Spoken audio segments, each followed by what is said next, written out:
Dito yung isa kong shop. Yan. Dito yung laptop. Dito yung lagayan ng mga pyesa. Makikita nyo, yan. Yung iba pang gamit nakapatong sa ibabaw. Yung picture ko. Together with Mr. Kaplan.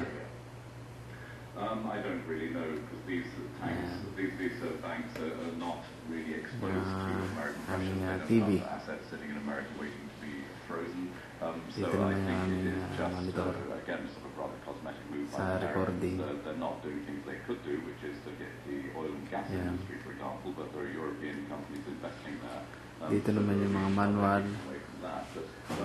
extra camera. Yan yung mga manual namin. Jim, many thanks to you for Extra speaker. Yan. Pupunta naman tayo dito sa aming projector. Ayan. Yan yung barko. Made from Belgium. Ito yung aming receiver. Ito yung aming mixer amplifier. Ayan.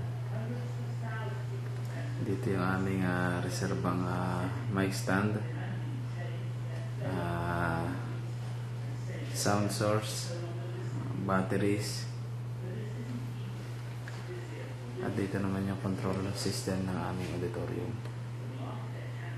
Ayan.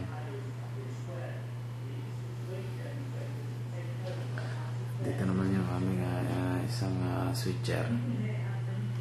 Ito yung aming backup na projector, NEC from Japan. Ito naman yung kabilang panel ng malaki namin projector. Yan, malaki. Yan siya. Okay, that's it.